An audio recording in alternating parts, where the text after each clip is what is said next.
자취 8년차 신사장입니다. 이분 집에 한 6개월 얹혀 살고 최근에 자취집을 구한 지 2달 정도 된 예입니다. 회사 생활 시작한 지는 2년 차고 자취는 안 하고 있습니다. 입사와 동시에 방을 구해서 지금 이제 4개월 차 됐어요. 만약에 지방에서 다닐 수 있었다면 아마 저는 자취를 안 했을 거예요. 경기도였으면 할 수 있어요? 무조건 통근. 남양주. 남양주, 경기도 다 통근. 아니 이분이 입사를 하실 때 이력서를 봤어요. 서울 사시는 거예요. 첫 출근날 딱 와서 오신데 얼마나 걸렸어요? 그랬더니 저 상경했습니다. 이러는 거예요. 주소랑 다른 거예요. 대학교를 와가지고 자취를 처음 시작하게 됐어요. 공간은 따로 있고 따로 집이 하나 있는데 거기는 할머니랑 둘이서 살고 있었어요. 학교 때문에 막 초등학교, 중학교, 고등학교, 대학교 다. 이제 지금은 제가 촬영도 하고 하다 보니까 할머니는 본가로 들어가시고 새로 집을 구했어요. 어쩔 수 없이, 정말 어쩔 수 없이 부모님 도움을. 물어봐도 되나요? 얼마죠? 보증금인가요? 네네. 4천. 서울에서 집 구하기는 진짜 너무 비싸서 이게 서울에서 그렇게 큰 돈은 아니. 금수저 금수저. 보증금이 강원도 춘천 200이었는데 그건 처음에 부모님이 해주셨어요. 1, 2년 지났나? 가져가셨어요 다시. 그러고서는 이제 제가 벌어가지고 제가 됐죠. 알바하고 일하고 이러면서. 우리나라에서 부모님 도움 없이 독립할 수 있을까? 좀 힘들 것 같아요. 간단한 보증금도 만들기 힘든 것 같아요. 이 수도권 최소 보증금이 500 이 정도는 하는 것 같은데 그것조차도 대학 졸업하고 나서 바로 끼는 어려운 것 같아서. 제가 옛날에 서울에서도 잠깐 산 적이 있어요. 한 달 정도? 보증금도 너무 비싸고 월세도 너무 비싸가지고 고시원에서 살았었어요. 고시원도 한 달에 내야 되는 돈이 막 4, 50만 원? 진짜 딱 누울 자리밖에 없고. 그런데 40만 원이? 이게 비싸네.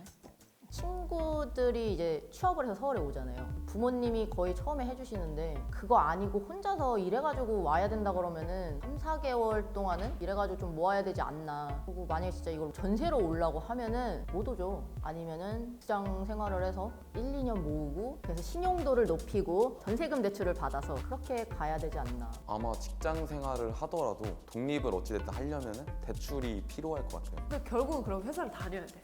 네, 맞아요. 그럼 사회초년생이 당장 대출받기 진짜 힘들지 않을까요? 저는 사회초년생이 자기 돈만으로는 그 독립이 불가능하다고 불가능하다. 생각해요. 그러니까 저 같은 경우에는 집에 대해서 솔직히 잘 몰라요. 일단 집을 구하려면은 대출 받아야겠죠. 대출 어떻게 받는지 알아?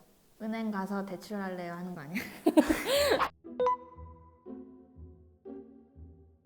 가장 1순위로 뒀던 게 정말 거리였어요. 회사와의 거리 아니면 학교와의 거리를 제일 우선시하는 것 같고 저 같은 경우에는 차가 있어가지고 딱히 거리는 고려하지 않고 경제적인 것 고민을 했었던 것 같고. 우선 가격대를 보죠. 그 다음에는 이제 안전한가. 근데 1층은 무조건 거르고 본다고. 왜 1층? 여자분들은 1층에 살지 말아요. 너무 위험해. 막 밖에서도 막 보고. 나도 그런 적 있어. 예전에 할머니랑 같이 살았던 집이긴 해요. 여자 둘이 사는 집이잖아요. 현관 옆에 화장실이 있었어요. 이게 이렇게 창문이 있을 거 아니에요. 그 열면은 그냥 진짜 밖이에요. 제가 이렇게 씻고 있었어요. 갑자기 머리가 보이는 거예요. 그냥 철창 같은 게 있는데 철창 사이로 이렇게 넣어가지고 문을 열라고 하는 거예요. 그래가지고 할머니 이러면서 막 불렀어. 그랬더니 막 쑥 하고 가. 할머니가 밖에 갔는데 아무도 없대요. 씻는데 또 와서 막 이렇게 하는 그림자가 막 보이는 거예요. CCTV가 없거든요. 그 주변에. 그럼 한동안 그냥 무섭게 살았어요. 그러니까 1층에 살면 안 돼. 그런 게 1층이었거든요. 요즘에는 전봇대 그런 거 있어요. 여성 안심 기가 전봇대 막 이런 거 있어가지고 카메라 붙어 있거나 저는 왜 근데 자취를 하는데 본 적이 없어요. 그런 거 신경을 안 쓰니까. 큰 도로변에서 살잖아요. 그러니까 신경을 안 썼을 수도 있지. 네.